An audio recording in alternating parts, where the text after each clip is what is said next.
네, 지금까지 들어온 주요 뉴스 정리하겠습니다. 오늘도 김영민 아나운서와 함께하겠습니다. 어서 오십시오. 네, 점심 먹고 한잔 하면서 듣는 영민한 뉴스 시간입니다. 네, 정치권 소식으로 시작하겠습니다. 국민의힘이 오늘 9개 미결정 지역구의 심사 결과를 발표한다고요? 네, 맞습니다. 그리고 실제로 이제 조금 전에 이 9개 미결정 지역구 중에 5곳의 심사 결과 발표했습니다. 네. 부산 북을에서는 김형욱, 박성훈, 손상용, 이수원 예비후보가 4자 경선 치르게 되고요. 경기 하남을에서는 김도식, 이창근 예비후보의 양자 경선 결정됐습니다. 또 여당의 약세 지역으로 꼽히는 경기 부천갑, 여기에는 김복덕 당 재정위원회 수석 부위원장이 전략 공천됐고, 용인을에는 이상철 전 지상작전사령부 참모장 전략 공천됐습니다. 그리고 전남 여수을에는 김희택 전남도당 대외협력위원장이 단수 공천됐습니다. 이 외에도 전남 지역 후보를 이제 국민의힘이 조만간에 추가로 공천하게 되는데, 이렇게 모든 지역구에 국민의힘이 후보를 내는 건 16년 만입니다. 그래서 거의 대부분의 지역구 공천이 마무리될 예정입니다. 네, 국민 추천 후보 신청도 받는다고요? 네, 맞습니다. 이 4월 총선에 출마하는 국민의힘 후보를 시민이 직접 추천을 하는 이 국민추천제, 오늘부터 온라인 접수가 시작됩니다. 서울, 강남과 대구, 울산 같은 전통적인 국민의힘의 표밭이라고 할 수 있는 5개 지역구에서 진행이 되는데, 청년, 여성, 정치 신인들까지 모두 등용할 수 있도록 문턱을 낮추자라는 취지로 도입이 됐습니다. 한동훈 비대위원장은 젊고 쨍한 분들이 많이 오면 좋겠다라는 이야기를 했는데, 어떤 사람들이 추천이 될지 주목되고요. 이틀 동안 온라인 신청 받고 오는 15일에 최종 후보가 결정됩니다. 네, 한동훈 비대위원장 오늘 성남, 용인 거기 간다고요? 네, 맞습니다. 총선을 한 달여 앞두고 한 위원장은 격전지 순회를 이어가고 있는데, 어제 5개 선거구가 몰려있는 수원을 찾았는데 이거 먼저 전해드리겠습니다. 예. 이 수원은 국민의힘의 의석이 단 한 석도 없어서 험지로 평가받고 있는데요. 그래서 여기에서 한동훈 위원장은 집권 여당의 능력 강조하면서 지지를 호소했습니다. 민주당이 의회 권력이 수원에 해준 게 뭐가 있느냐, 하기 싫어서 안 한 거냐, 아니면 할 능력이 없어서 못한 거냐라고 민주당을 겨냥한 한 위원장, 우리는 여러분이 원하는 것을 해드릴 능력이 있고 너무너무 그걸 해드리고 싶다고 말했습니다. 그러면서 이번 선거가 끝난 다음에도 3년이라는 집권 기간이 남아있다고 강조하기도 했습니다. 말씀하신 것처럼 오늘은 경기 남부의 격전지죠. 경기 성남, 용인에서 또 지원 유세에 나서는데, 한 위원장이 지금 성남중앙시장 분당 재건축 추진 아파트 단지에도 방문을 하고, 오후에는 또 용인을 찾아서 유세를 이어갑니다. 다음 주는 경기 고양 등 수도권의 격전지 지역에 유세를 이어갈 예정입니다. 예. 더불어민주당도 오늘 저녁에 경선 결과 발표하죠? 네, 맞습니다. 지금까지 현역 의원 5명이 탈락하고 1명만 본선에 오른 광주광역시, 오늘은 서을 지역의 경선 결과 발표되는데, 이 외에도 이현주 전 의원, 민주당에 복당했는데 이현주 전 의원이 포함된 경기 용인 정 지역은 물론이고요. 또 권혁기 당대표 정무실장을 포함해서 3명이 맞붙는 경기 의정부 을 지역의 경선 투표도 오늘부터 시작이 됩니다.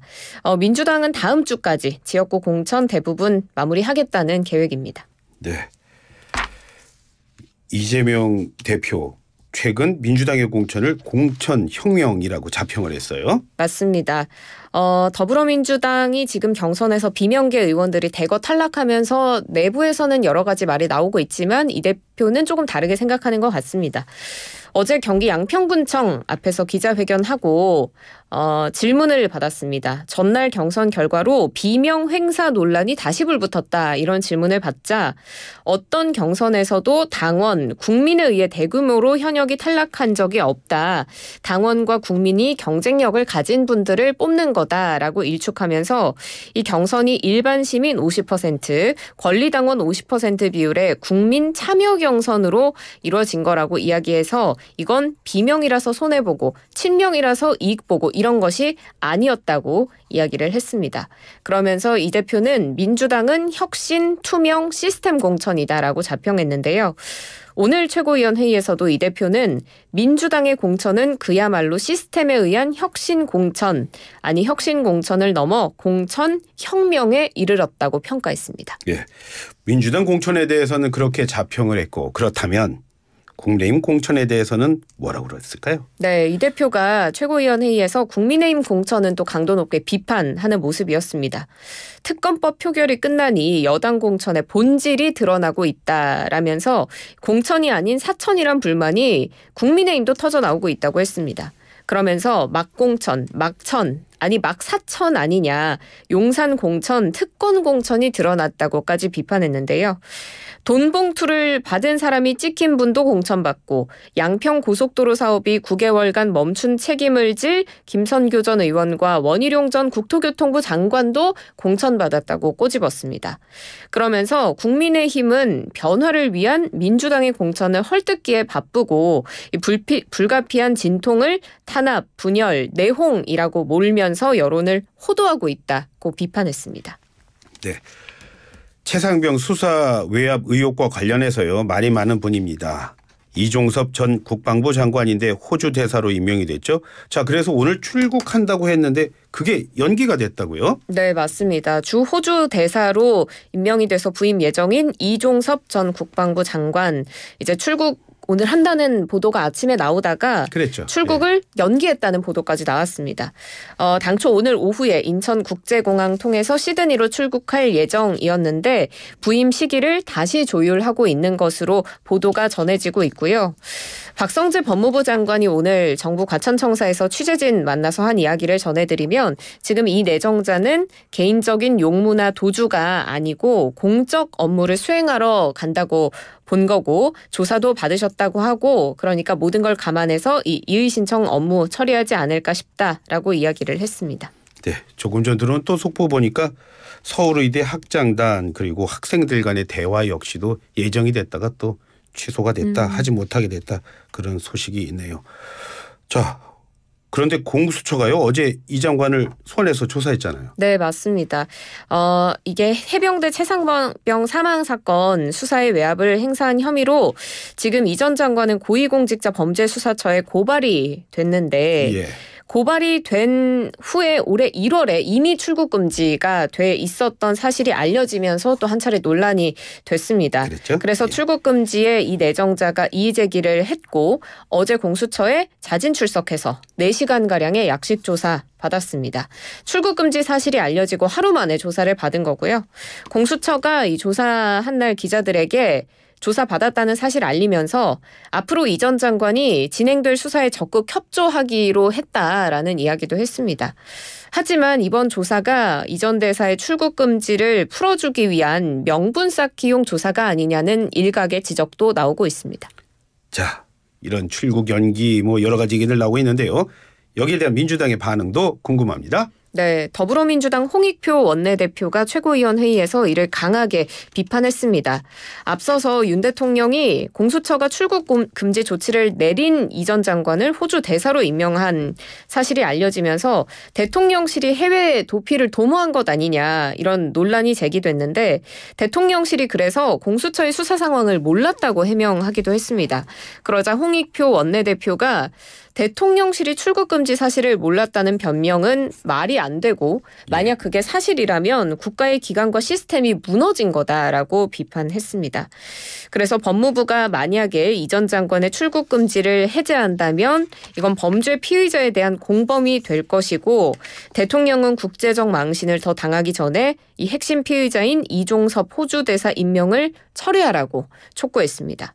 그리고 이준석 개혁신당 대표도 한 목소리를 냈는데요.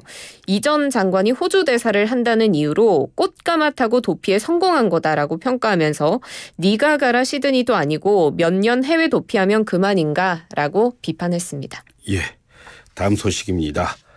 미국 인도 결정이 내려졌던 권도형 테라 폼랩스 대표가 우리나라로 송환된다는 그런 얘기가 있어요. 네, 맞습니다. 몬테네그로 포드고리차 고등법원 권도영 테라폼레스 대표의 한국 송환을 결정했습니다. 예. 현재 항소 법원이 이 권 씨를 미국으로 인도하기로 한 고등법원의 결정을 무효화하고 재심리하라라고 명령한 지 이틀 만에 다시 내려진 결정인데요. 이 한국으로 송환하기로 한 이 근거를 공개하지는 않았습니다. 다만 한국 정부가 범죄인 인도 요청서 접수를 미국보다 먼저 했다라는 이 항소법원의 판단을 수용한 게 아닐까 하는 분석이 나오고요. 예. 그리고 앞서서 권 씨 측도 한국의 범죄인 인도 요청이 빨랐다면서 항소를 제기한 바가 있어서 이를 받아들인 셈입니다. 예. 권 씨도 한국행을 원해 왔기 때문에 권 씨 측이 재항소할 가능성은 굉장히 낮아 보이고요. 예. 하지만 이 범죄인 인도 절차 관련해서 결국은 몬테네그로 법무부 장관이 최종 승인 절차를 갖고 있기 때문에 정말로 한국으로 송환될지는 좀 더 지켜봐야 하지 않느냐라는 의견도 있습니다. 예. 자, 2024 시즌 프로야구 시범 경기입니다. 내일 시작되죠? 네, 맞습니다. 2024 시즌 프로야구 시범 경기 내일 전국 5개 구장에서 그 성대한 막을 올립니다. 자, 그리고 지난 시즌에 LG와 KT가 우승을 놓고 격돌을 했는데 예. 이 두 팀이 수원 KT 위즈파크에서 시범 경기 개막전 치르게 되고요. 지금 한화는 류현진 선수가 복귀했는데 삼성과 대전 한화 이글스 파크에서 첫 시범 경기에 나서게 됩니다. 기아는 이범호 신임 감독이 부임했는데요. NC와 창원 NC파크에서 경기를 치르게 되고 롯데와 SSG는 부산 사직구장에서 첫 경기를 펼칩니다. 그리고 이승엽 감독이 이끄는 두산은 2군 구장인 경기도 이천 베어스파크에서 키움과 맞붙게 됩니다. 예, 역시 좀 잠깐 말씀하신 관심은 류현진 선수 활약입니다. 네, 맞습니다. 지금 하나로 돌아온 류현진 선수가 정확히 4,172일 만에 대전구장 마운드에 섰었는데 예. 이 얘기를 또 전해드리겠습니다. 팀 자체에 청백전 경기가 있었는데 자체 경기였는데도 불구하고 취재 열기도 굉장히 뜨거웠고요. 예. 인터넷 생중계를 했는데 동시 접속자가 7만 명을 넘길 정도로 많은 관심을 받았습니다. 그래서 어제 경기에서 류현진 선수는 선발 등판해서 3이닝 동안 46개의 공을 던졌습니다. 1피안타 1볼넷 3탈3진 1실점 남기고 마운드를 내려갔는데 이제 12년 만에 하나 이글스 유니폼을 입고 마운드에 오른 거였고요. 명불허전이었습니다. 예. 스트라이크 존에서 벗어나는 공 거의 없었고요. 최고 시속 144km까지 찍으면서 순조롭게 준비 단계를 밟았다고 볼 수 있겠습니다. 네, 류현진이란 이름, 그 이름만 들어도 저도 뭉클한데 하나 팬들은 정말 어떨까요? 정말 상상이 됩니다. 네, 오늘도 수고하셨습니다. 고맙습니다. 고맙습니다. 지금까지 김영민 아나운서와 함께했습니다.